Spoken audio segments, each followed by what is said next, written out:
everybody. Welcome to It's in the Cards. I don't know about the rest of you. I happen to luck out what would be the last snowstorm of the season. We lucked out, and it's staying away. We just have the rain. Nothing unusual. It's a Wednesday night, so you can expect me to be having a storm of some sort, and that's been the routine lately, it seems.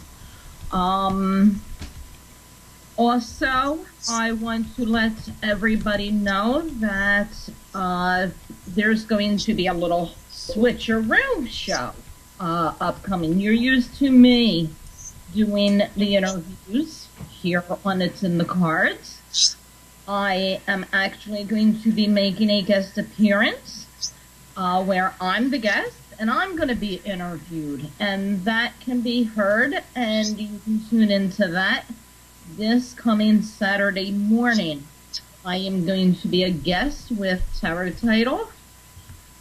His show is found on Blog Talk Radio, and the name of it is Pagan Propensities.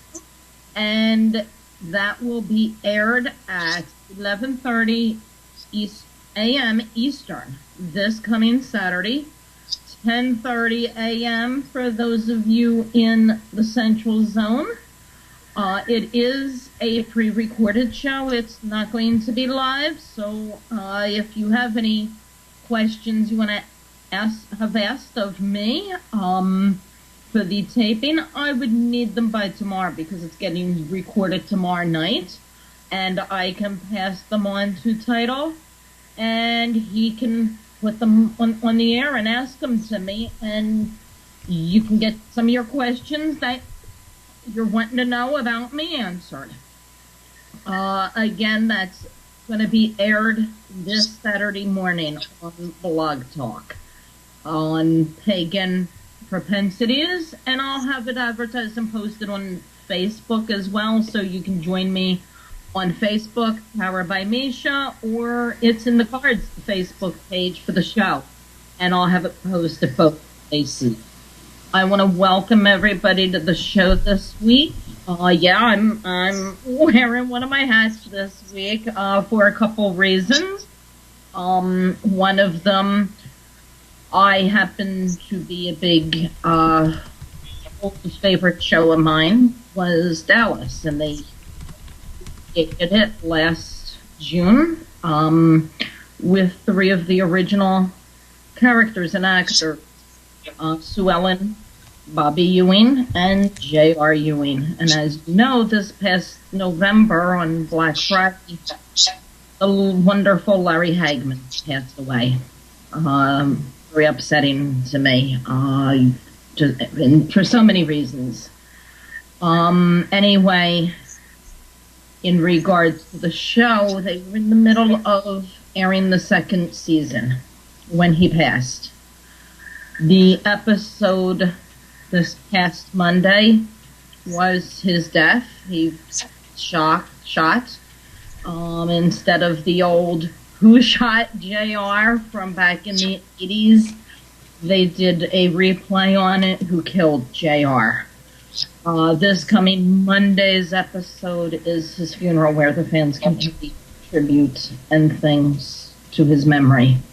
And in lieu of that, the governor of Dallas, Texas, actually legalized the Monday, the 11th, to be the official Larry Hagman Day.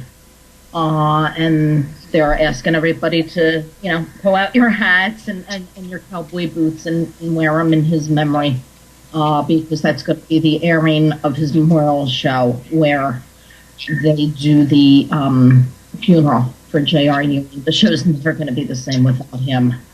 I just wanted to mention that he was a very special person, very fabulous actor. I watched him when he was on I Dream of Jeannie too, Major Nelson, and then Alice is the most recent. So that's the reason for the hat. My show's on Wednesday nights in between the two shows, so instead of Mondays, so I have it on tonight in honor of Larry. It's shown on TNT, so if anybody wants to see it, I'm sure it's going to outdo the amount of viewership that Who Shot JR did back in the 80s. He will be missed by so many. On that note, I want to introduce my guests for tonight, give you a little background on them. I have two guests tonight. I have Reverend Kathy Eichert Brown. She is the owner of Shooting for the Moon Spiritual Development Center. It's located here in Pennsylvania, in Stroudsburg. Kathy has a PSW in social work. She focuses on domestic violence. She's also certified as a master in aromatherapy, and she's completed Black Forest Seminary, a third-degree high priestess. She's an herbalist, and she's an accredited clinical hypnotherapist and neuro-linguistic programming.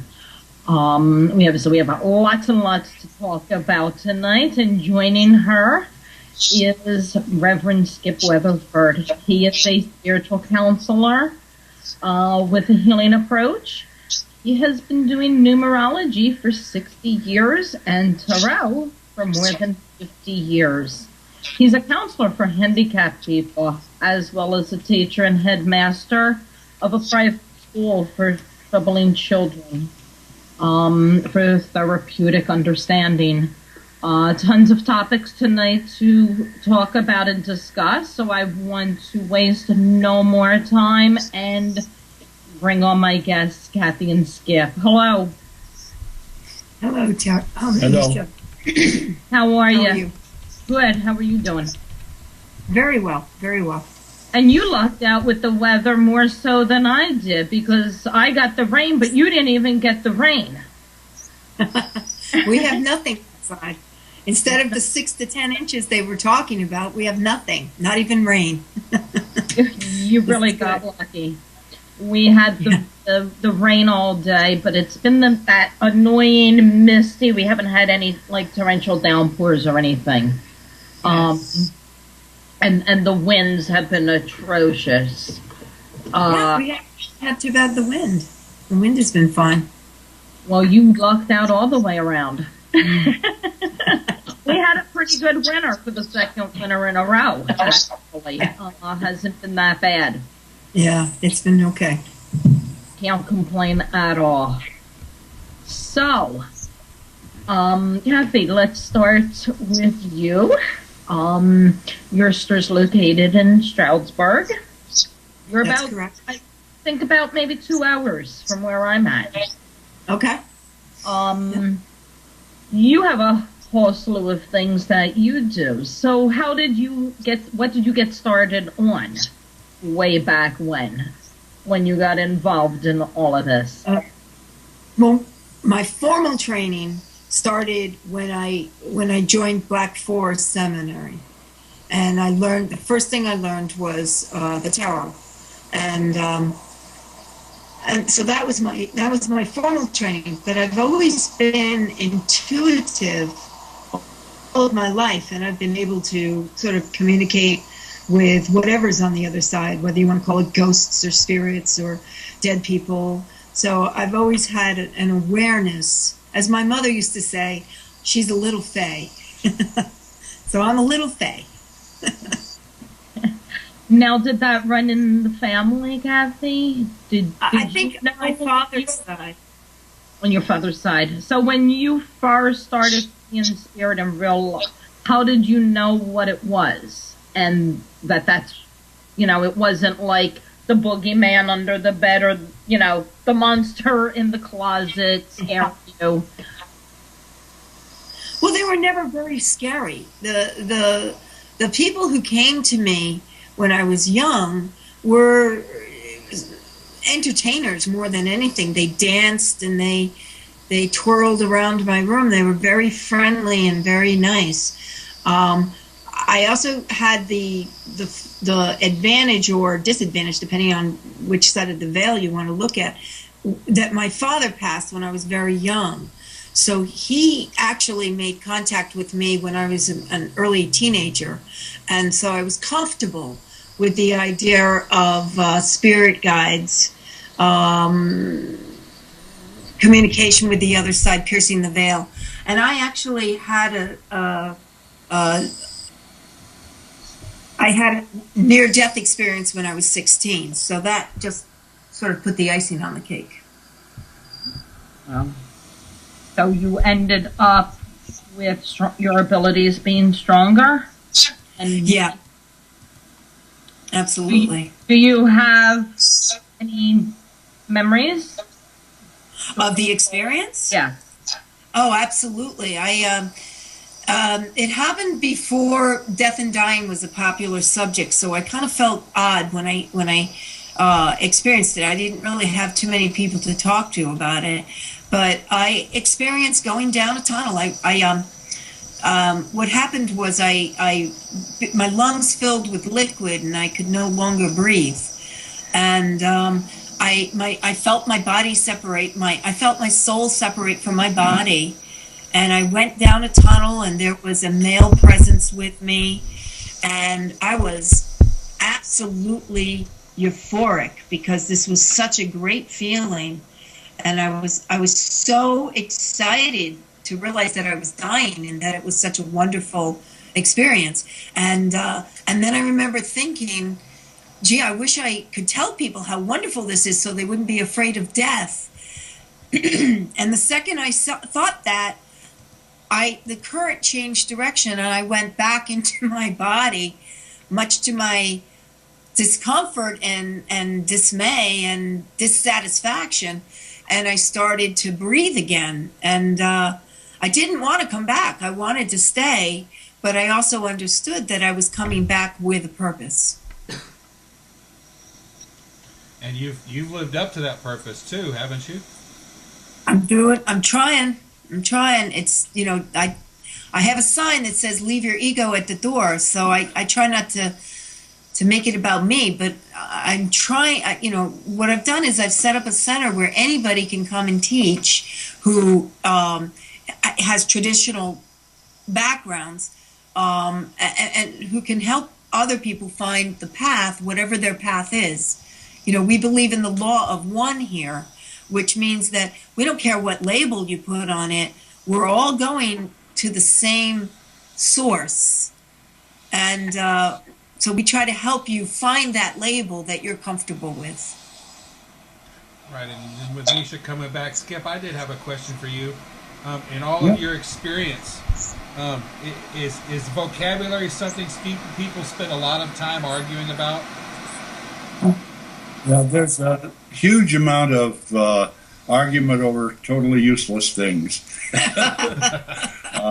One of the things we try to do here more than anything else is to concentrate on things that people can use on a daily basis. Yes. I teach Kabbalah with the idea in mind of this is not a religion, this is not a philosophy. What it is tools that you can use every day to live better and, be happier with yourself. Yeah. That's a good way to put it. We we understand that spirituality is a part of every moment of every day. That we're spiritual beings living a human life.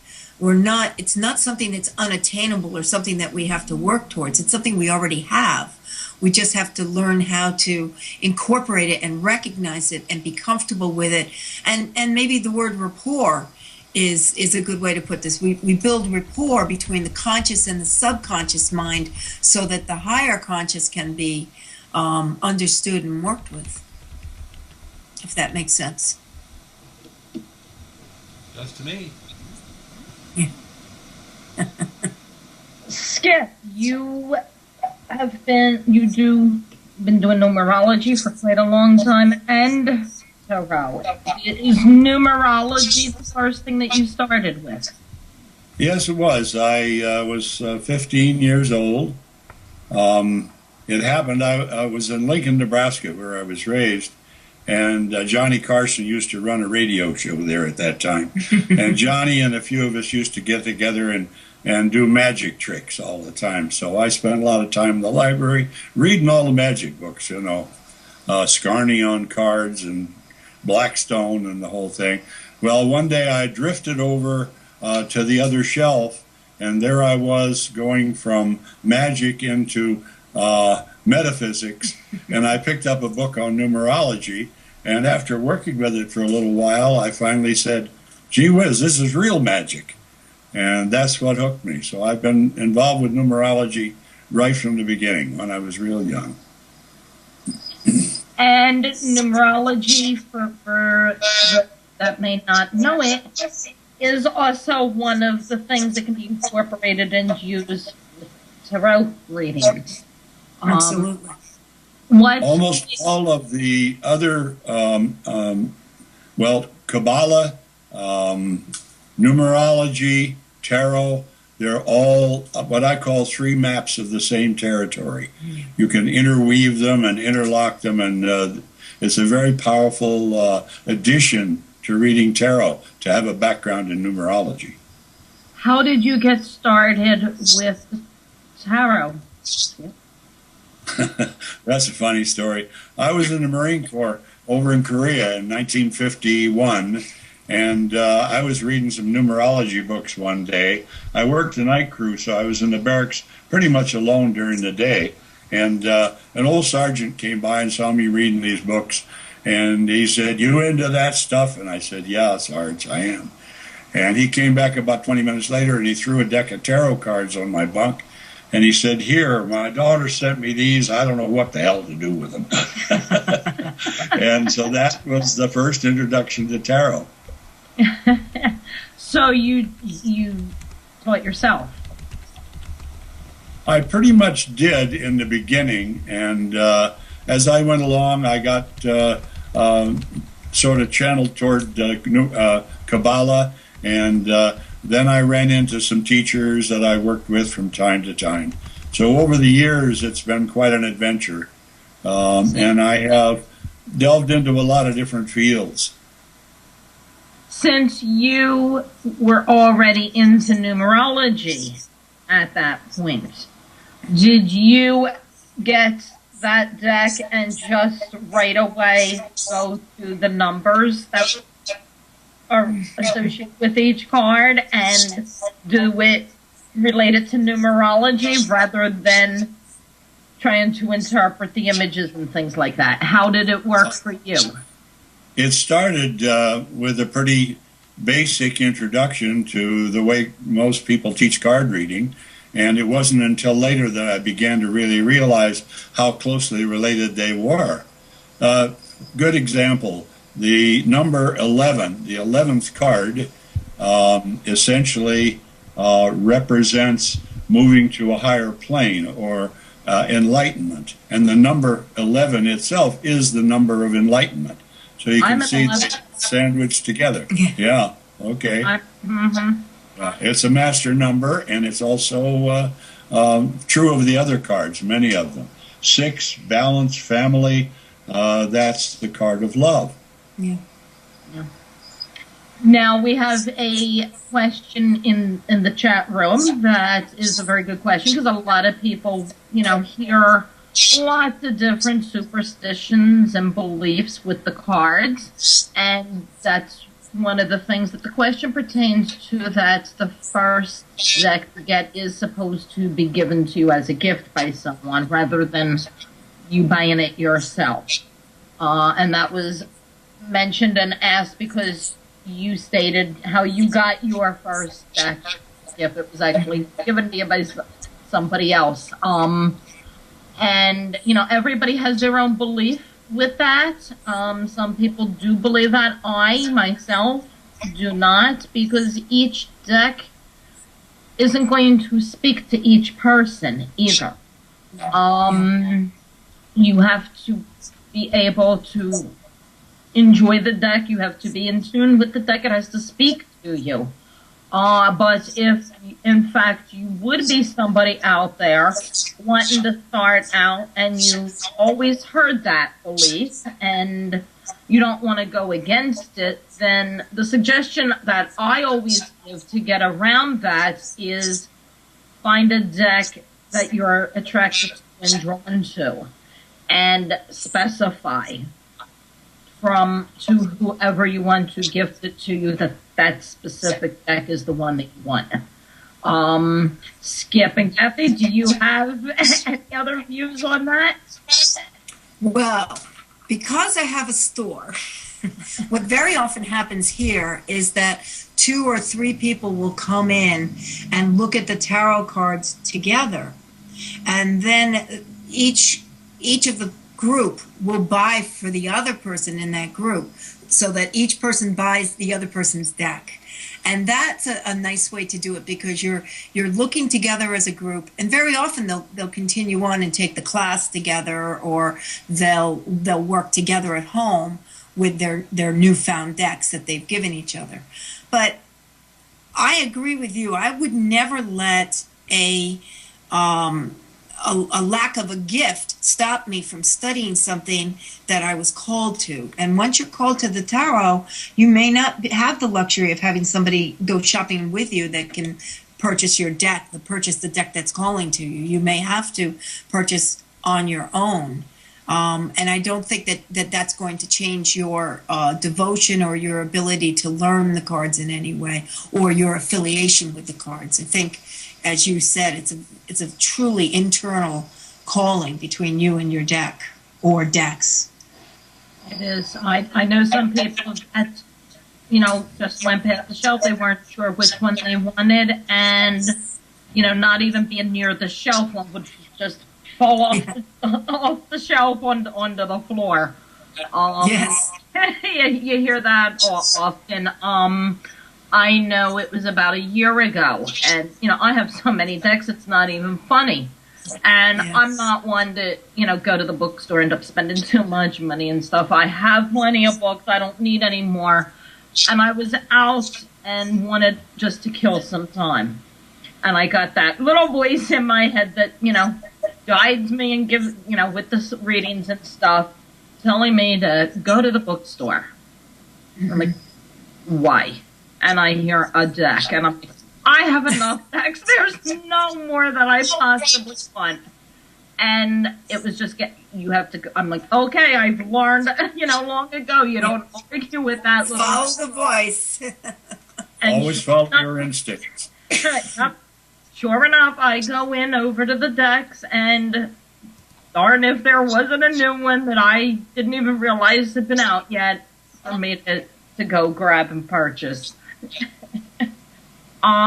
Yes, it always calls to you. We want you to follow them. We have another question in the chat room, and if this one's going to get a little involved, we're going to accept phone calls, so she can even phone in.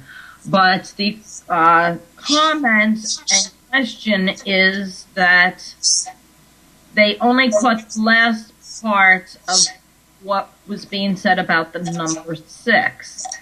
And she doesn't want to be laughed at, but she's wording it where she's being haunted by the 2 numbers 6 and 9 together most of the time. And she's wondering if there's any thought that you have, Skip, on why those numbers would be haunting her. Yeah, the 6 is, I call the number balance. Essentially, it means that a 6 person is a kind of a person who is a peacemaker, who will look for situations that are out of line and try to bring them back into balance. It's also the number of the family. The leader of the family, usually the mother, is the one who tries to keep everything balanced within the family. So a 6 number is a number of balance. It's a good number, very powerful. The only way that it can be misused is if the person becomes a doormat. In other words, allows other people to overrun them. But essentially, they're an open, generous kind of person. Now, the 9, on the other hand, I call the number of humanity, but it is the almost the end of a cycle. The 10 itself takes you into the next cycle. So the 6 and the 9 going together, immediately the connection between the two is the number 3, because 6 is 2 3s and 9 is 3 3s. So you have to look at that combination. So there's a lot of 3s in there. That's a very creative combination. The idea of the 6 tied with the 9. I guess I would describe that as the Kundalini rising into the heart chakra. In other words, opening the heart. It's a very, very good set of numbers. They go together very well. So I hope that answers your question.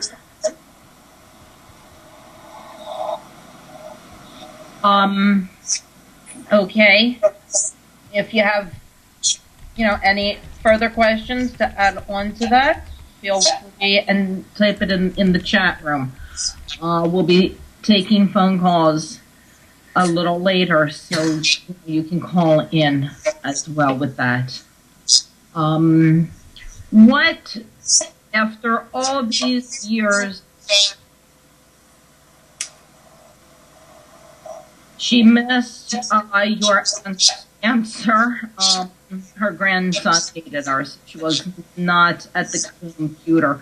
What was being explained was that 6 is a family number, and it's a number for balance, and the 9s are coming to a completion, the start of endings. 10 is the actual completion, and that 6 and 9 being combined is a very good combination there to have. Absolutely. Yeah. With all the years, Skip, you've been doing this, do you have anything that stands out most regarding maybe a reading with somebody, and why? I didn't understand that. She wants to know what reading over the years has stood out for you. Oh, okay. Well, numerology has been very integral in my life, so I've read for an awful lot of people. I guess the best readings are the ones where people come back later and say, gee, everything you've told me I'm finding in my life. It's happening to me as I go along. One of the best readings I think I ever did was for a woman who was quite upset with herself. She was out of sorts, feeling as though she were in the wrong place at the wrong time. And when I did a reading for her and explained what the numbers actually were saying, somehow it really clicked with her. And she immediately said, that's what I've been looking for. Now I understand. So more than anything else, to me, it was the thrill of her picking up on it and putting it into use. And those kind of readings are always the very best. How about for you? I have one of the strangest readings I ever did, and one of the funniest.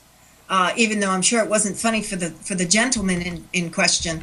I had a woman come to me, and she didn't tell me what the question was, but I laid the cards, and I saw death. Not the card death, but death was in the reading. But there was no emotional connection to it. And I was confused, because usually when there's a death in somebody's life, they're upset in some level. So I gingerly asked her, and she started to laugh and cry at the same time. And she said that she had come to me 2 days earlier intending for a reading, but we had had a snowstorm, and she wasn't able to connect with me. And she wanted to know how her blind date was going to go on a Saturday night, one night earlier than that. And she had tried to come on Friday, and she couldn't get connected with me. So she went on the blind date, and the man died during their meal. God. And it came out in the reading. And of course, there was no emotional connection because she really didn't know him. But the man had died, and it was right there in the reading. And it was such an interesting reading. And she had originally intended to come before the date. She wanted to know how the date would go. So that was my most curious reading of times. Wow, that sure was. We have another question in the chat room, and the question is, do the two of you do tag team readings ever, or do you just do your own individual readings for your own clients?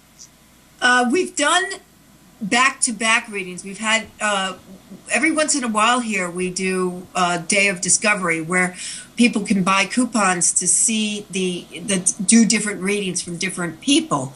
And we'll have about 5 or 6 readers, and we'll give them a discount if they purchase all 6 readers.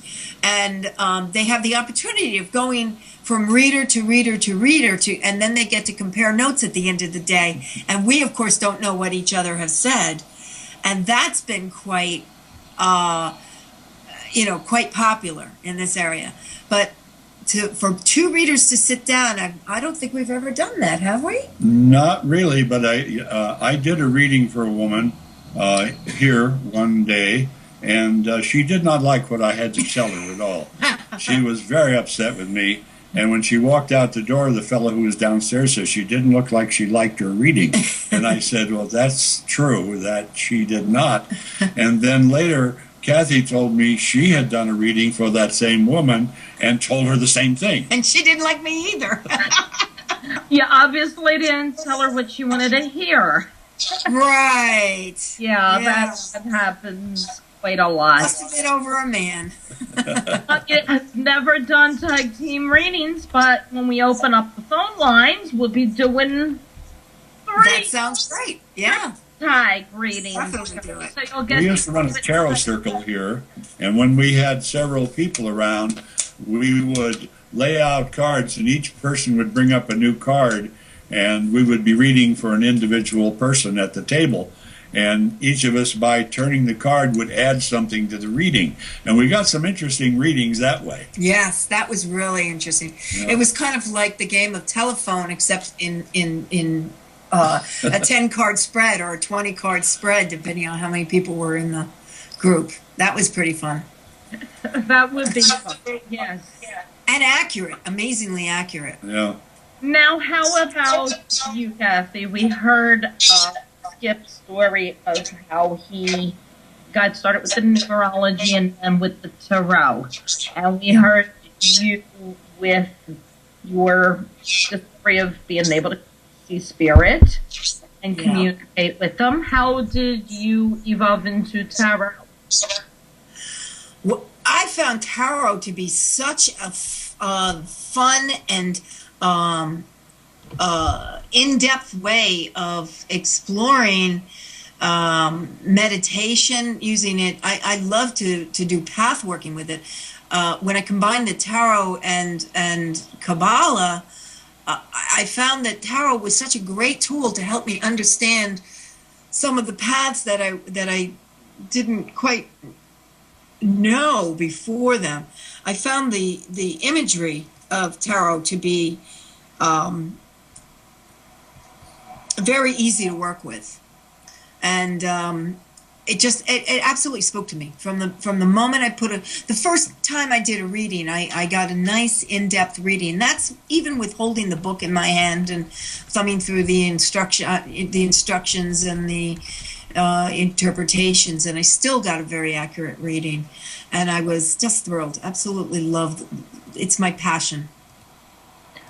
Well, we are going to take a break, and when we come back, we will open up the phone lines for the viewers to call in with their questions that they have for either of you or both of you, or if they would like a short 3-way tag read.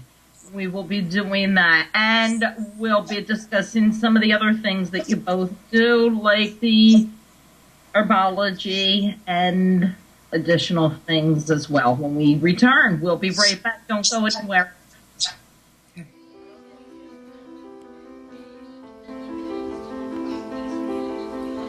I have one resident that barely opened her eyes. She didn't respond. As much as I tried, I knew her for 2 years. No matter what I tried, massage wouldn't work, nothing worked. But when we got introduced to the iPods and the family told me the things that she liked, it was amazing once we put the iPod on her. She started shaking her feet. She started moving her head. Her son was just amazed. Okay, can we stop? Because now I'm getting all I'm seeing her all over again.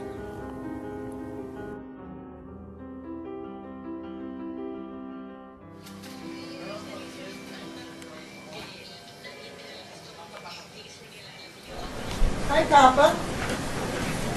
Hi, Papa.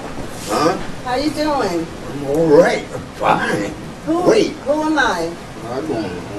Wait a minute. I don't know. Okay, it's Cherry. How long has he been in the nursing home? Approximately 10 years. He was having seizures, and my mother couldn't handle him at home. Of course, it affected me greatly because he was always, fun-loving, singing, every occasion he would come out with a song, no matter where he was. I remember as a child, he used to walk us down the street, me and my brother, and he would stop and do Singing in the Rain. He would have us jumping and swinging around poles. He was, he was good. He was always into music, always loved singing, dancing. His name is Henry Dreyer. Uh-huh. And I'm looking more or less for religious music for him. Okay. Because he enjoys music and he always quoting the Bible. So I'd rather have that for him.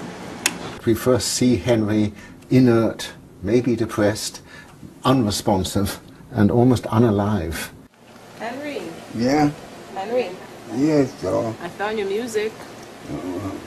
You want your music now? What's up to you? Okay, let's try your music, okay? And then you tell me if it's too loud or not. Then he is given an iPod containing, we know, his favorite music.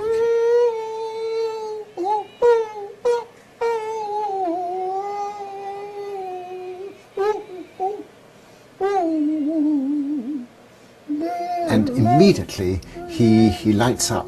His face assumes expression, his eyes open wide. He starts to sing and to rock and to move his arms, and he's being animated by the music. And he used to always sit on the unit with his head like this. He didn't really talk to much people. And then when I introduced the music to him, this is his reaction ever since.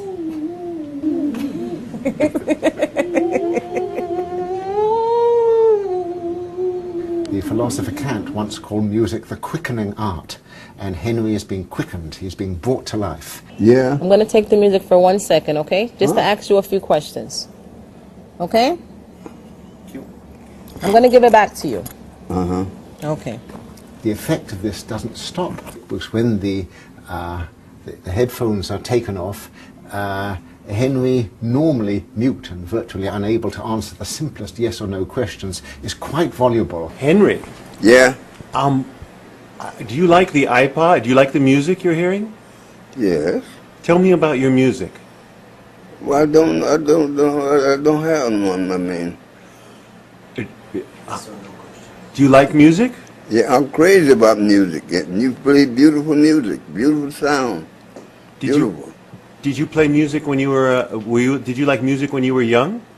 Yes, I went to big dances and things. What was your favorite music when you were young?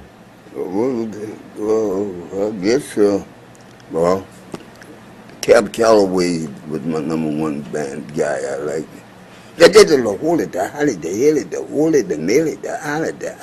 What was your favorite Cab Calloway song? Oh, I'll be home there for Christmas.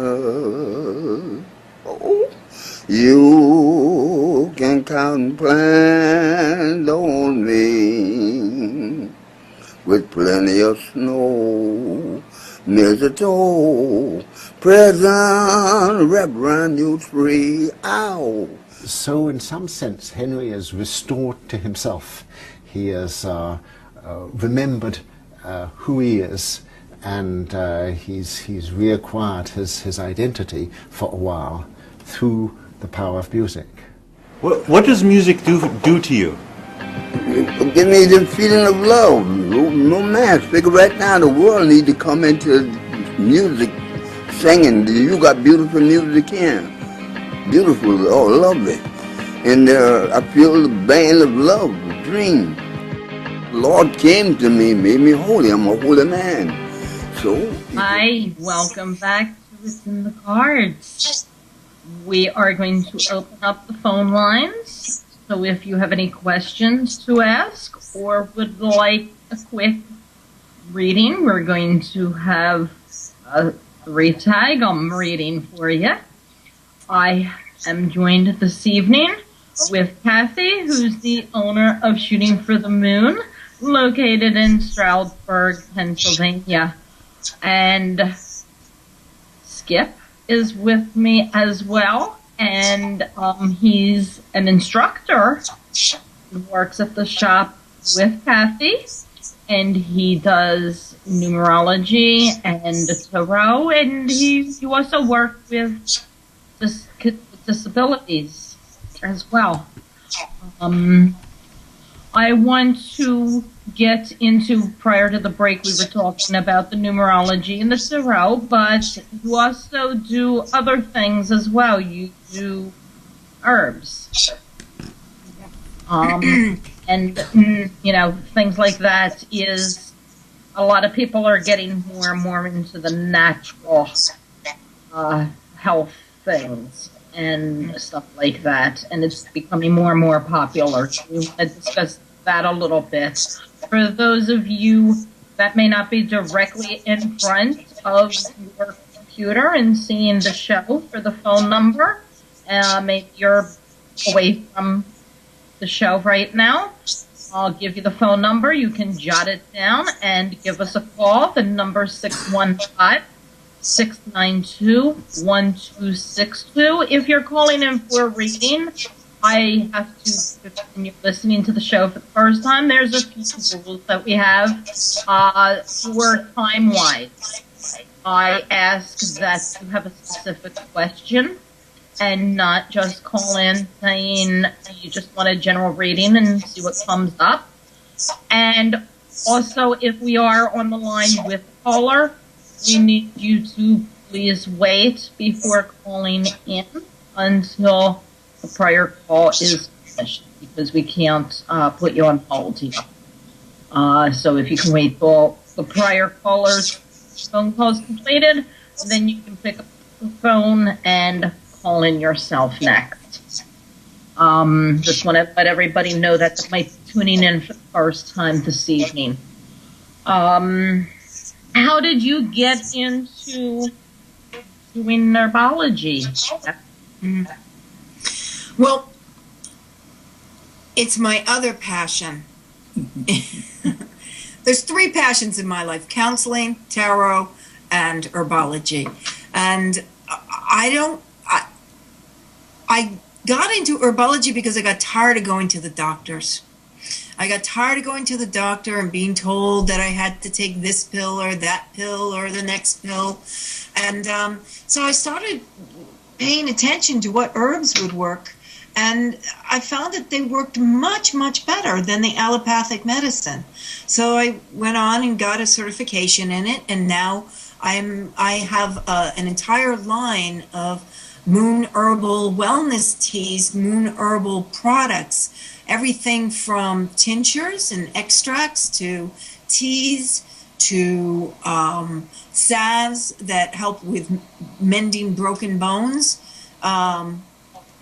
I had my son use my salve, and instead of being in a cast 6 weeks, he was in a cast 2 weeks. So, and the doctor just couldn't explain it. He couldn't explain why my son healed so fast. And I just smiled and told him to take the cast off at the second week, and he did. So herbs work. And as this world gets more and more complicated and more convoluted, I find that herbology keeps it simple, keeps our health simple, and it helps people take control of their own health, take control of their own decisions in life as to how they're going to live their life and connect with life. And just being around the herbs connects you to a spiritual essence that is unbelievable or believable, depending on your belief. Now, is it true that just like with the prescription drugs, some of them can't be intermingled? Is the same hold true with the herbs? Yes. What I use herbs for, when people come to me and they have specific medical conditions, what I will usually do for them is give, of course, remember, I'm not a doctor and I'm not prescribing, and I have to make clear of that so that nobody comes knocking on my door and trying to arrest me, you know. But what I will do is when people have a medical condition, I will give them herbs that will help to strengthen the systems that are the most weak in their bodies, so that they can fight whatever this illness is with a stronger foundation. Herbs are wonderful because they are tonics to your body. They'll go in and strengthen whatever needs to be strengthened, and highlight and augment whatever needs to be augmented. That's what gives herbs their power. So when you give the correct herbs, you can give nurturing, healing herbs that have nothing to do with the actual symptoms that the person is experiencing in the allopathic complications.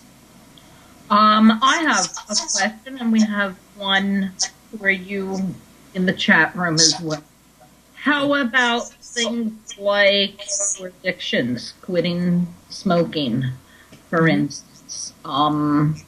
Is there anything to help that, or anything to maybe not help but relax, you know, the withdrawal anxieties when you're giving up an addiction that somebody can take? Yeah, we have some nice tea blends. Anybody can call us and we'll work with them individually, or stop by, or Skype or whatever, and we'll work with them individually. But kava and passion flower, kava root and passion flower are two very good herbs to use for addiction. If somebody's going through active withdrawal symptoms, and that has happened, they've come into the store anxious and itchy and kind of out of sorts, and we'll give them a special tea with passion flower in it, and it takes the edge off of their angst, if you will. In addition to that, we do clinical hypnotherapy here, which is really, although I do it also, I kind of pass that over to Skip, and he will do sessions with them, which will help them sort of break the pattern, the bad habits that they're having, and replace them with better working habits, if that's the way to. Very well. The simple fact is that people get into habits of one kind or another, and when they want to quit, they find out that it's difficult to do. But it's difficult to break any habit. Marrying the wrong kind of women is a bad habit, and even hypnotherapy can help with that, essentially, to get you out of the habit. Hypnotherapy has to do with change. And the process of change is not easy, but hypnotherapy can help convince the subconscious to help you and cooperate with you in a way that causes that change to occur. We have a question in the chat room regarding the herbs, and the question is there herbs for infertility? Depends on what the infertility comes from. Can they be more specific about what the blockage is? We'll give them time to give us an answer to that. Since you mentioned the hypnotherapy, do you do that for past life regression and things like that as well? I do past life regressions, and most of the work that I do essentially revolves around what the individual need is. You have to take each client where they are and begin with that. In many cases, one of the strongest things that helps solve problems is forgiveness.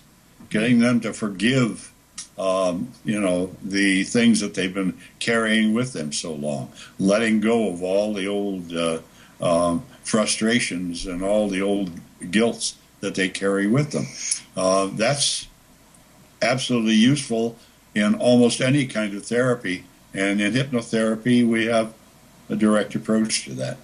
By the way, he just offered a class a couple of months back called Past Life Regression, where he actually taught the students how to through meditation, tap into some of their own past lives. And I took the class, and I had some knowledge in it, of course, but I took the class and I found it to be a phenomenal class. So it's something I highly recommend to anybody. We'll be offering it again in the upcoming months. But it was a phenomenal class because it not only got you in touch with your past lives, but it got you in touch with your whole being, your past, present, and future. What if you're someone that finds meditation very hard to do because you're just not a person that can still the head and still all those things floating around? To do it, like you're saying, the class to do it yourself, that would be very hard to do, I imagine. Well, I think people think that meditation has to be sitting in lotus position with your hands at a certain position, going om and being absolutely still. I'm not that type of a person, so that kind of meditation never worked for me. What I found worked for me was things like repetitive solitaire on the computer, something to keep the conscious mind busy so that the subconscious could quiet and still itself and go off and do something. Taking a walk in the woods was a meditation for me. There's things called active meditation that are just as effective as sitting still in an unusual position. And so we teach all of that too. We help people find the meditation that works for them. Dream incubation is another technique. Yeah. That's how I have learned about my past lives. And learning to incubate dreams will bring up information which, give an example. Back in 1965, I first had a dream that puzzled me, and I had no idea what it was. And I kept working on the dream incubation and asking for more information. And over the next, until about 3 or 4 years ago, I was still getting dreams about that past life. Mm-hmm. It came in chunks, and it was not in order. And I had to remember or write down everything that I dreamed and then put it all into a continuous story by the end of it. So there's a lot of ways to reach that information. It's already in there inside of you. It's just a matter of learning to open the channel that works for you. Dreams can work, meditation can work. Tarot There's a lot of different possibilities. What I find, and I use this a lot in my readings, is very often there'll be a theme, like in somebody's past, perhaps it'll show that they were divorced, and perhaps they were divorced 20 or 30 years ago, but it's showing up in the cards for a reason. There's something that's going on in that person's life that still has to do with that divorce of 20 or 30 years ago. And it's the same thing with dream work or past lives. If you remember a past life, there's something about that remembrance that you're supposed to be using as a tool in your present day life. And so I find that when something unusual comes out like that, I will ask my querent or my seeker, what exactly, what's going on that you're still connected with your first marriage of 30 years ago? And perhaps the answer will come back, oh, he just died, or I just happened to see him, or he just got remarried, or something. And oh, okay, and it brought up emotions that they thought had been buried. If that makes sense. It does. I want to get back to that, though. The herb infertility, we're getting back to, and you had asked, it depends on the cause. And the response that's given is PCOS. PCOS. I don't know what that means. I don't know either. Well, I'll give you sort of a general thing. If it's the female reproductive system, really the strongest thing that you can do is do red raspberry and red clover. Raspberry leaf and red clover blossoms are very toning for the female reproductive system. If it's the male reproductive system, then we're talking ginger will... we have a men's tea that's got a lot of ginger in it, and what that does is it sends blood flow to the appropriate area so that they can produce enough liquid for the sperm to live in. So there's a lot. It really truly depends on the problem. If it's cysts, there are teas that you can take that will help with the cysts. So that they don't confuse the body in pregnancy. If it's uterine walls, you can take things. If the uterine wall is not toned enough, you can do Vittix, or chasteberry is another word for that, and red raspberry leaf is a very good thing. So it really truly depends. On the individual as to what they want. The best I could recommend is either they email us or they call us or they connect with us in some way, and I will work with them individually on that answer.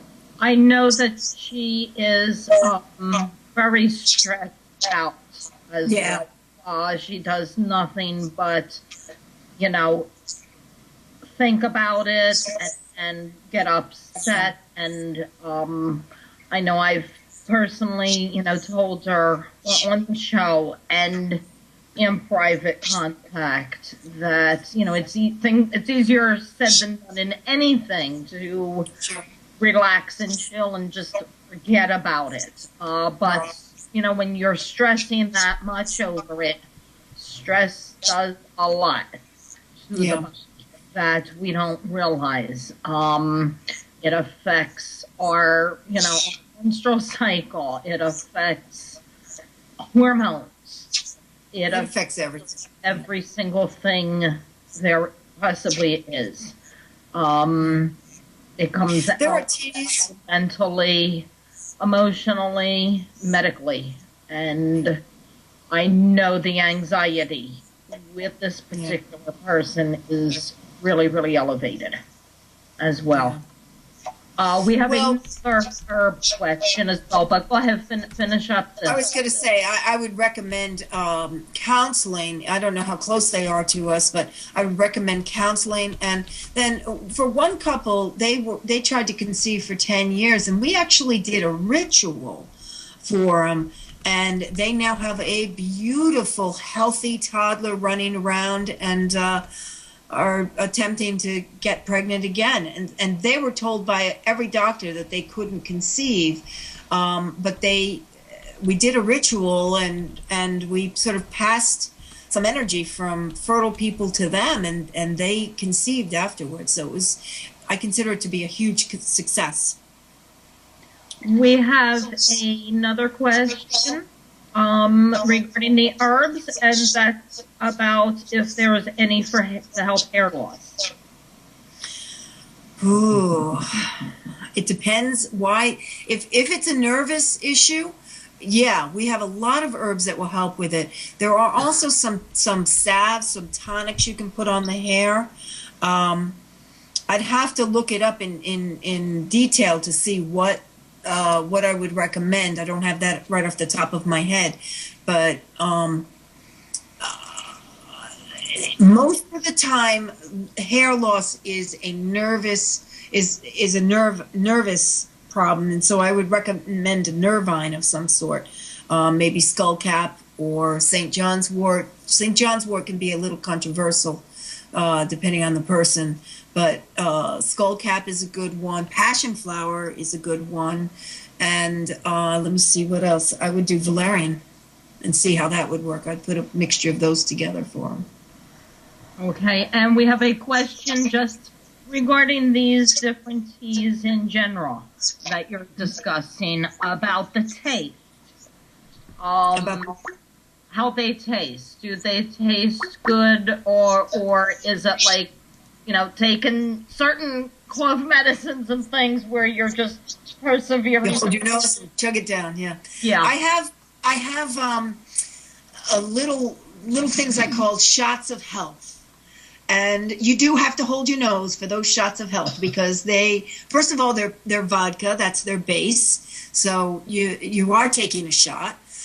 We can make them in apple cider vinegar, but we do have vodka is usually the base because that lasts so long. And they don't taste pleasant. You can put them in, but the amount that you take is so small, you can mix it with a glass of water and it will dilute it, or a glass of orange juice and it will take the taste away. The teas, most of my teas are fairly palatable. If you are accustomed to drinking herbal teas, you'll find them quite pleasant. If you've never tasted an herbal tea before and you're used to things like commercial teas, which are sort of artificially flavored, it may take some time to get used to. The biggest issue people have is that we don't encourage them to use sugar, because sugar negates the energy of the herbs. They can use honey, but no sugar or sugar products, certainly. So honey is the only thing they're allowed to put in there. And sometimes that's an adjustment for people who are accustomed to drinking their teas and coffees with sugar. Well, I'm not a soda drinker, so sugar's a big issue for me. But we have a caller on the line. Yes. I believe it's Sandy. Yes. Hi, Sandy. This is the woman that was asking in the chat room about the infertility. Okay. Hi, Sandy. Hi. I was just wondering if there's like any herbs out there for the polycystic ovary syndrome. There are. I could run downstairs and look in my recipe box if you'd like me to very quickly. Do I have time to do that? No. Yeah. No. Yeah. Okay. So I'll let you go on to another question, and I'll run down and get my reference book. How's that? I have a recipe that I can give you for polycystic. Okay. All right. I'll be right back. Okay. All right. While she is doing that, Skip, hi. I want to discuss with you, because you work with handicapped children, correct? I have in the past, yes. And I worked with mentally retarded, and I worked with people who were considered troublemakers, you might say. A lot of the kids that were in the school, which I was a teacher and headmaster with, were kids that were very troublesome to their parents. And we had a way of dealing with them which allowed us to regularize them and get them paying more attention to themselves than they were before. And when they're away from their parents, this was the big part of it, they can't manipulate their parents. And the people we had at our school were not too manipulatable. We tended to understand the problems that they were facing, and were able to work with them and get them, to a point where they could go back into society without being so disruptive.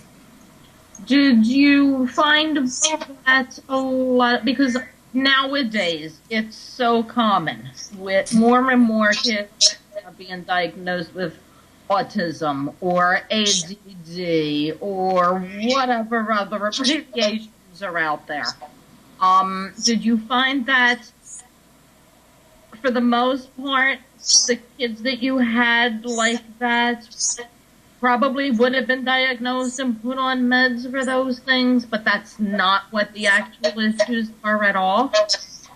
The meds are very spotty. Some people claim that they have, they have helped. Essentially, we did not depend on them at all. But essentially, to give you a quick idea, in our school, everyone had one vote. And every night there was a general meeting. And no problems could be brought to an adult or to anyone else except at the general meeting. And for the solution to any problems that arose, it was the whole group that decided. So we were using what would normally be called peer group pressure, and we were putting it into a highly democratic structure so that somehow or another this changed the pattern and allowed the kids to interact with each other on a level that they couldn't in the normal public school system. The result of it was that the kids disciplined each other as much as anything else. We refused to discipline. We said, no, we're advocating our rights as adults. We're here just as another child. What was the age? What was the general age group that you worked with? I'm sorry, the age group? Yeah. Oh, we had them from 4 years old on up to 35. These were a wide variety of people, and essentially our approach. Well, if you really want to know about it, there is a school in England called Summerhill School, and our approach was based on a lot of the theory of Summerhill School, and you can look that up on the web and get information about their philosophy and how they worked. Kathy is back. Kathy, or you have? Yep, she has some herbs for you. I would recommend Vidix, which is also known as chaseberry. Very good for polycystic ovarian situation. Saw palmetto is another one, and milk thistle seed. And because of the way they are all created, you would make a decoction out of that, which means that you would take the three in equal parts, you would put them in a pot of water and bring them to a slow simmer, and almost like you're cooking shrimp, just a very low simmer for about 10, 15, maybe even 20 minutes, pulling the nutrients out of it, and then remove it from the heat and drink the tea. You can also do something like that, put it in a jar or something, leave it in your refrigerator, and then just take a swig of it as you go by the refrigerator. It will keep for a couple of days. But those are the three that I recommend for you. What exactly, what it do? I mean, drinking it. What it's going to do is make your uterus more susceptible and more baby friendly, basically, and it's not going to get rid of the problem, but it's going to sort of make a compatibility there, if that makes sense to you. Yeah. It's going to work around the problem, work around the symptom of the problem, it'll tone the uterine walls, strengthen them so that they won't be weakened by the cysts that are constantly irritating. And cysts are on the ovaries, correct? Yeah. Yeah. So it's going to just strengthen all of the muscles, all of the walls, so that so that a fertilized egg has a better chance of getting down to the uterus.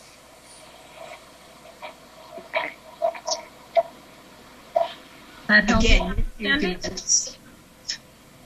I'm sorry. Did that help you out? Yes, it did. Thank you very much. You're very welcome. you can always contact us, and I can work with you in detail with that too. Okay, how can I contact you? Shootingforthemoon.com, and that will give you our information. We're on the web, and then it, of course, gives you emails and phone numbers and all the things you need. Okay. Okay? Well, thank Great. you very much. You guys have a great time. And Misha, I love your hat. Oh, thanks, Sandy. Have a good day. I always have comments about the hats. When I don't wear one, I get commented, "Where's the hat? You don't have one on this week." I'm throwing something out there since the hat was mentioned again this evening. Anybody out there that's a designer and makes things, we really could use tarot hats. You know, Yeah. tarot cards on it or something like that. And I have no problem whatsoever. You can mail it to me and I'll model it and wear it on the shows and get it out. And you So have another if caller, any, Misha.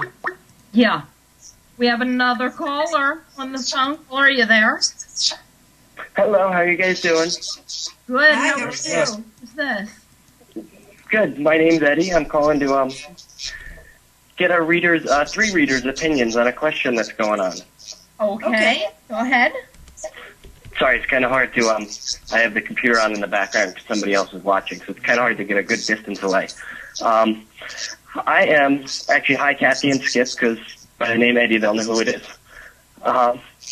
In the process of debating over a career change, and it would be about 5 years of study, and already have a established family, and it would be a rough couple of years, but was wondering what the card said about it.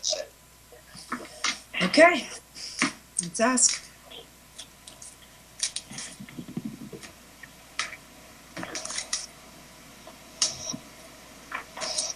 Oh. Yep.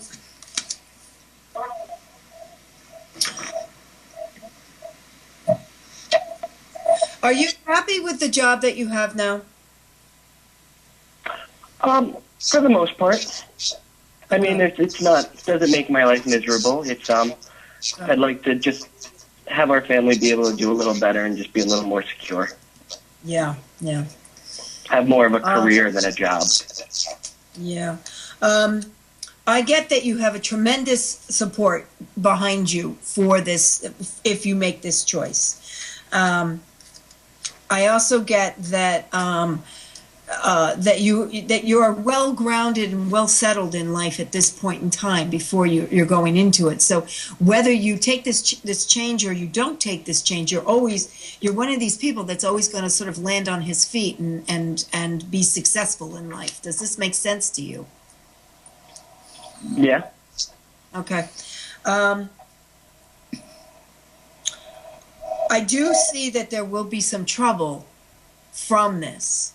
That it may not go the way you're hoping it will. That there's going to be some, I won't say a disaster, that's too strong of a word, but it's not going to be what you expect it to be, and it may not be worth the amount of effort you have to put into it. You have a good solid base now. I don't think that that's going to improve by switching careers. Does that make sense to you? Yeah, those are the concerns about the not ending up being what I'm hoping it is something that I'm pondering myself already as well. Oh, that would be my biggest caution to send to you. What do you have to say, Skip? I am getting, I'll show you here. The very first, I pulled 3 cards for you. The very first one's the Ace of Swords. So this is showing the amount of thought that you are putting into this. It's not just an idea on a whim and you're going with it. You've been debating about this, thinking about it, thinking through the pros and cons with it for a while now. It's something that deep down, you, in a way, you've always wanted to do, but like Kathy said, your life the way it is content. You never had reason to have to jump into something like this. The second card is relating to what Kathy said about, not being to be all that you expected. It's the universe reversed. The universe would be the world card, the Rider-Waite deck, but I'm using the Gendron deck tonight. That's the deck that told me it wanted on the air tonight for use, so I grabbed it. Up right, you can see everything is in perspective and all literally and calm. It's in reverse, and that means that it's not going to be as smooth sailing and as easy as you might think it is. Right now you might be thinking that it's the amount of time it's going to take that's going to be the biggest obstacle. It's a little more to it than that. But like Kathy said, it's not major. I mean, we're not looking at, like a tower card or anything. But this is going to upset or like as you know it, the way you know it to be, routines, along with other things that aren't expected. The final card's the Emperor. And the Emperor is showing again the emphasis on the Ace of Swords that was first. You don't jump into things.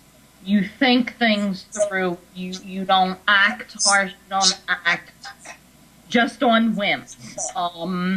You are not going to do anything that's going to harm the current situation or harm the family income in any way, or uproot a lot of changes in that respect. Skip, what would you like to add? Essentially, I see a door opening, which is the idea that this idea or thought has presented itself to him to move forward, and that his desire is tied in the building of new worlds. Therefore, he has before him a positive goal that he wants to achieve, but there are difficulties in the way. If he wants to go that direction, from what I see here, it's got to be a very strong commitment. Yeah. He can't hesitate if he does decide to move. He has the strength to do it, but it is not a simple, easy path. It is going to require a lot of work and effort, and there will be interference from lots of different sources.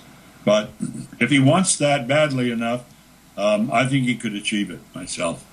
I agree that he can achieve it. I do think that there's some heavy obstacles in your way, and you need to be aware of that. Is the timing correct? Is this the right time in your life to be dealing with such obstacles, or should you wait a little bit until you're even more stable in the physical world, if you want to consider it in Malkut? If you decide to go, you got to have nothing but that in mind ahead of you, and you have to no distractions. Believe. Yeah, and no distractions. You really have to believe. And I need to throw something else out there as well to you, Eddie, because instead of that little voice in the head, I got an internal reaction that I always get when I'm in the middle of making a decision about something that's important. So, because I got that strong reaction and I know what it means to me, I need to throw it out there to you. It doesn't mean it necessarily applies to you, but it needs to be said. I've noticed over and over again myself, when something comes along, if I am going a certain length of time debating and I can't decide, there's a reason for it and I'm not supposed to go ahead with it. Whether it's because it's the wrong timing, as Kathy and Skip pointed out, or some other reason. There's, for me, I get an actual, almost, I don't want to say physically ill, but there's this internal feeling in the stomach that I get. And I know there's a reason I'm hemming and hawing on this. And even though it feels like the right thing, it might be what I want. That little inkling, this doesn't feel right, this feels off, is what keeps me questioning it and ends up that I delay for later time, or I delay and find out I wasn't supposed to go that route to begin with. So I don't know, you know, in regards to you, everybody's different. Some people may not get like the jitters or like that, where others do. You want to pay attention to that, because that is your subconscious's way of giving you the answer of to pursue, not to pursue. Yeah. If that made sense. That makes sense. Nope, basically everything you guys said was in regards to different concerns that I've had bouncing around my own head about it. As far as the difficulty and the timing something I'm indefinite still about jumping into it because of logistics of timing and if it's right or if I should put it off another year. But it's an idea I want to know if I should put off for a year till timing's right, or put off and find a different pursuit to find a career for life to get settled into. When something's right, you know it. That's what I was just told to tell you, without, you know, pulling the specific cards for that. Go ahead, Kathy. What I just pulled out says that if you pursue it at this point, you're not going to be as successful. But if you continue to plan for it, sort of study the situation, study the market, you're going to be successful in the future. So there will be a time for your change. It's not like you're going to be stuck in the position you're in now, but this immediate moment is not the time. You wait for give it a good 6 months before you start switching. Now, at this time, I see water, which is not the best time to start new things because it's very fluid and changing. But as an outcome from that, I see a very strong card. Mm-hmm. I pulled two aces, one right after the other. And the other is the ace of discs, which would indicate the possibility of good success, but not starting right now. There's something in your emotional being that you have to resolve before you can take this step. Do you understand what I mean by that? I could come up with a couple ideas for it. Okay. I think it has to do with family and connections and not intimacy. That's not quite the right word, but there's other things that you should be focusing on at this point rather than this. Does that make sense? Yeah, that one. Okay. That's Family right on the head. Needs your attention. I got family. Yeah, family needs your attention. And this, for whatever reason, would upset. I don't know if, you know, family-wise, you're going through a rough time right now, finding yourself in a rut. Don't look, if that's the case, Ed, don't look at this decision as being the resolution to what's Right. going on in your personal life, because it's separate issues. Don't look at this also as a distraction. You know what Misha was saying. Don't look at this as a distraction either, to take you away from your personal connections. Okay. Okay. What was your name? Eddie. Eddie. Okay, Eddie. Blessings on you. I hope everything works out on this. All right. Thank you very much, guys. Thanks for calling and joining us tonight, Eddie. You take care. All right. Good night. Good night. Well, we are running out of time here. We have to wrap it up. So to give us enough time, what do each of you, if we'll start with you, final words, final advice for people, what final things would you like to throw out there to everyone? Well, if your listeners are interested in tarot, I say to them, don't give up. Yeah. So many people I've seen start and they find it very difficult in the beginning and confusing, and it takes time. You have to get so you know every one of these cards like they're a close friend, and that takes time. And once you understand that part of it, how closely each of these cards fits in with the patterns of the day or the patterns that are associated with an individual, the happier you'll be. And once you cross that hump, it's downhill from there. Reading becomes lots of fun then. And once it's fun, it's your best friend.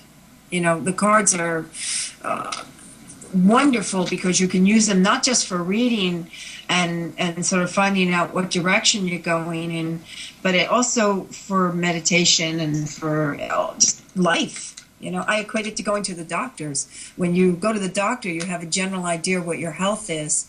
When you do readings, you have a general idea where your path is. You're just getting confirmations and advice as to what direction to go in. I want to thank both of you joining me tonight and coming on. Glad the weather held out and you were both able to make it. Yeah. Thank you. Yeah, it was sounding like, might have been an issue there for a while with the weather. For those that tuned in late and did not catch the very beginning of the show, I want to let everybody know that this Saturday morning, I will be a guest on Tara Title's show, Pagan Propensities. It's heard on Blog Talk Radio. The show will air at 11:30 a.m. Eastern, 10:30 a.m. Central, and what would that be? 8:30, I guess, Pacific for you guys over there on the West Coast. The show is going to be pre-recorded tomorrow night. It's not going to be live. I will be able to be in the chat room, however, for those listening that have questions. But if there is, you've been tuning in each week to me and, don't get to hear much about me and my stories and things like that, if there's any questions that you have regarding me, what I do, or anything else, feel free and email me or get a hold of me on Facebook with any kind of questions that you would like to possibly have asked and aired on that show. I would need it by tomorrow afternoon, though, so I can get it over to Title, since we'll be recording tomorrow night. Tables will be reversed. I'll be a guest answering questions for a change, talking about myself instead of being the one interviewing people. On that note, I want to thank both Kathy and Skip again for joining me, and a fabulous show, and for all the info that you gave out tonight, and all the topics. And thank you. You have a wonderful show here, and this was quite an enjoyable experience for us. Thank you. Thank you, and we'll talk about having you come back as well in the future. I'd love to have you back. Great. When you have so many topics, it's hard to, cover a lot. You want to touch base on a little bit of each thing. On that note, don't forget to Monday night and Monday, reminiscence of Larry Hagman Day, the Dallas episode of his funeral will air Monday night at 9 p.m. Eastern.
Hi, everybody. Welcome to It's in the Cards. I don't know about the rest of you. I happen to luck out what would be the last snowstorm of the season. We lucked out, and it's staying away. We just have the rain. Nothing unusual. It's a Wednesday night, so you can expect me to be legalized the Monday the 11th to be the official Larry Hagman Day. And they're asking everybody to, pull out your hats and your cowboy boots and wear them in his memory, because that's going to be the airing of his memorial show where they do the funeral for J.R. Ewing. The show's never going to be the same without him. I just wanted to mention that he was a very special person, very fabulous actor. I watched him when he was on I Dream of Jeannie too, Major Nelson, and then Alice is the most recent. So that's the reason for the hat. My show's on Wednesday nights in between the two shows, so instead of Monday, so I have it on tonight in honor of Larry. It's shown on TNT, so if anybody wants to see it, I'm sure it's going to outdo the amount of viewership that Who Shot JR did back in the 80s. He will be missed by so many. On that note, I want to introduce my guests for tonight, give you a little background on them. I have two guests tonight. I have Reverend Kathy Eichert Brown. She is the owner of Shooting for the Moon Spiritual Development Center. It's located here in Pennsylvania, in Stroudsburg. Kathy has a BSW in social work. Having a storm of some sort, and that's been the routine lately, it seems. Also, I want to let everybody know that there's going to be a little switcheroo show upcoming. You're used to me doing the interviews here on It's in the Cards. I am actually going to be making a guest appearance where I'm the guest and I'm going to be interviewed. And that can be heard, and you can tune into that this coming Saturday morning. I am going to be a guest with Tarot Title. His show is found on Blog Talk Radio, and the name of it is Pagan Propensities, and that will be aired at 11:30 a.m. Eastern this coming Saturday. 10:30 a.m. for those of you in the Central Zone. It is a pre-recorded show. It's not going to be live, so if you have any questions you want to have asked of me for the taping, I would need them by tomorrow because it's getting recorded tomorrow night, and I can pass them on to Title, and he can put them on the air and ask them to me, and you can get some of your questions that you're wanting to know about me answered. Again, that's going to be aired this Saturday morning on Blog Talk. She focuses on domestic violence. She's also certified as a master in aromatherapy, and she's completed Black Forest Seminary, a 3rd-degree high priestess. She's an herbalist, and she's an accredited clinical hypnotherapist and neuro-linguistic programming. We have lots and lots to talk about tonight, and joining her is Reverend Skip Weatherford. He is a spiritual counselor with a healing approach. He has been doing numerology for 60 years and tarot for more than 50 years. He's a counselor for handicapped people, as well as a teacher and headmaster of a private school for troubling children, for therapeutic understanding. Tons of topics tonight to talk about and discuss, so I want to waste no more time and bring on my guests, Kathy and Skip. Hello. Hello, Misha. How are you? Good. How are you doing? Very well. Very well. And you lucked out with the weather more so than I did, because I got the rain, but you didn't even get the rain. We have nothing outside. Instead of the 6 to 10 inches they were talking about, we have nothing. Not even rain. You really got lucky. We had the rain all day, but it's been that annoying misty. We haven't had any like torrential downpours or anything. Yes. And the winds have been a pagan propensities, and I'll have it advertised and posted on Facebook as well, so you can join me on Facebook, Power by Misha, or It's in the Cards, the Facebook page for the show, and I'll have it posted both places. I want to welcome everybody to the show this week. I'm wearing one of my hats this week for a couple reasons. One of them, I happen to be a big oldest favorite show of mine was Dallas, and they did it last June with 3 of the original characters and actors. Sue Ellen, Bobby Ewing, and J.R. Ewing. And as you know, this past November on Black Friday, the wonderful Larry Hagman passed away. Very upsetting to me, for so many reasons. Anyway, in regards to the show, they were in the middle of airing the 2nd season when he passed. The episode this past Monday was his death. He shot. Instead of the old "Who Shot JR" from back in the 80s, they did a replay on it, "Who Killed JR." This coming Monday's episode is his funeral, where the fans can pay tribute and things to his memory. And in lieu of that, the governor of Dallas, Texas, actually